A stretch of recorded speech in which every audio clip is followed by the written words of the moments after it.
Hallo und willkommen in meiner Küche. In diesem Video zeige ich, wie ein Haferflocken-Dinkel-Vollkornbrot mit Sonnenblumenkernen gebacken wird.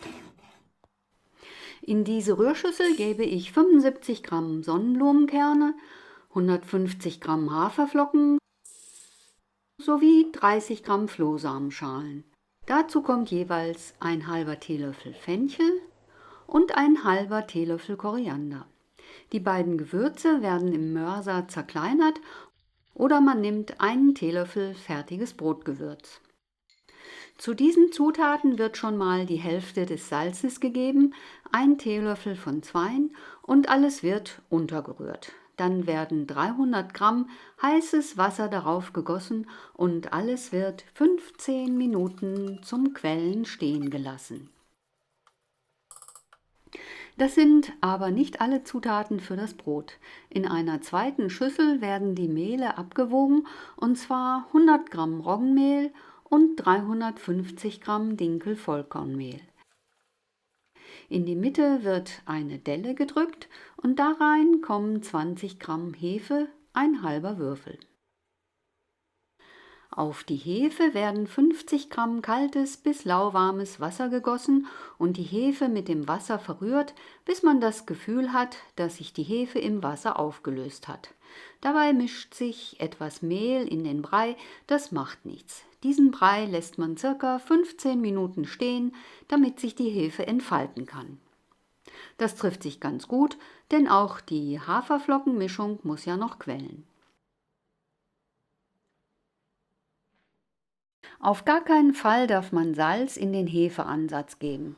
Salz zerstört Hefe. Das zeige ich hier. In eine kleine Schale habe ich frische Hefe gegeben und streue Salz darauf. Man kann sehen, wie das Salz die Hefe zersetzt.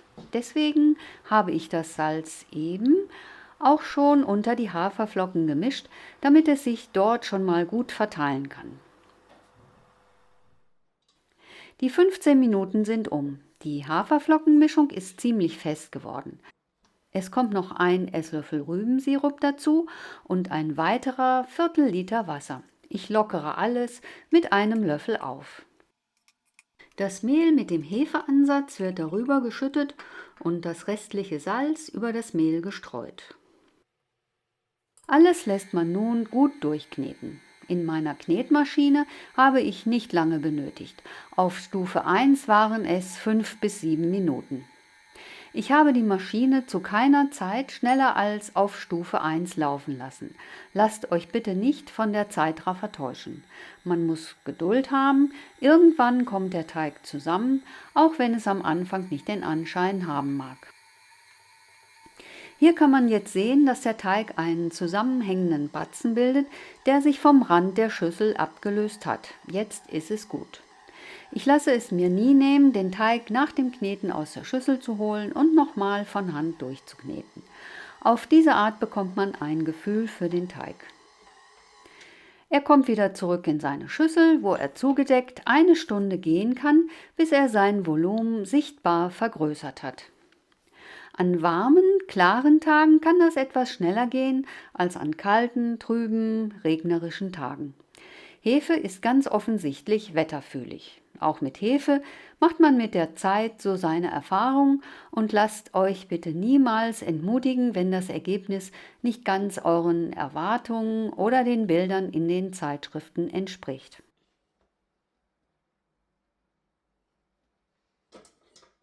Wenn euch das Video gefällt, abonniert doch bitte meinen Kanal und wenn ihr mir einen Daumen nach oben gebt, findet ihr das Video später viel einfacher wieder. Danke! Hier sieht man den Größenunterschied des Teiges vor und nach der Gehzeit. Er wird wieder aus der Schüssel geholt. Da ich ein längliches Brot haben möchte, welches im Kasten gebacken wird, forme ich es entsprechend.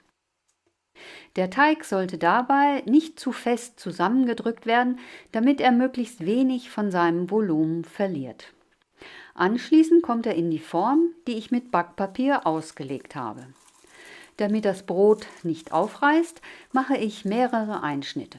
Man kann auch noch Sonnenblumenkerne auf die Oberfläche streuen, das sieht schön aus.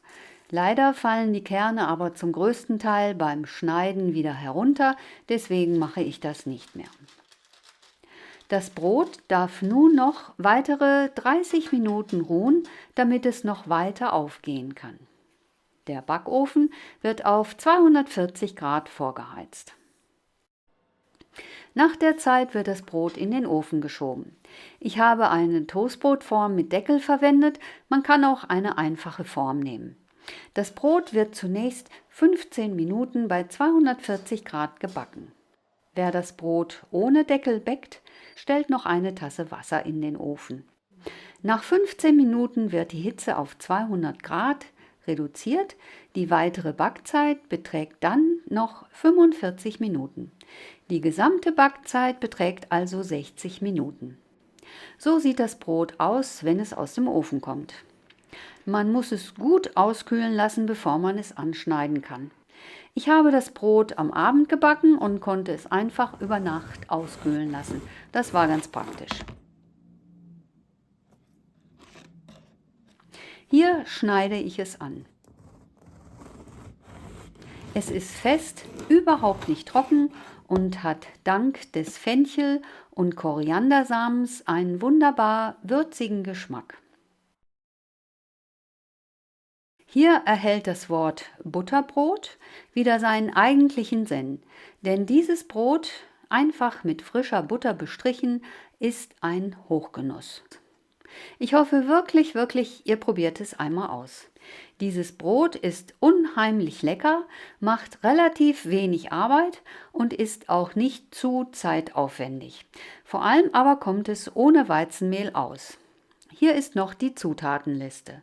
150 Gramm grobe oder auch kernige Haferflocken, 30 Gramm Flohsamenschalen, 75 Gramm Sonnenblumenkerne, 2 Teelöffel Salz, ein halber Teelöffel Fenchel gemahlen, ein halber Teelöffel Koriander gemahlen, 300 Gramm Wasser, 350 Gramm Dinkelmehl, 100 Gramm Roggenmehl, 20 Gramm frische Hefe, ein halber Würfel, 50 Gramm Wasser, 1 Esslöffel Rübensirup, 250 Gramm Wasser. Viel Spaß beim Backen und wie immer guten Appetit!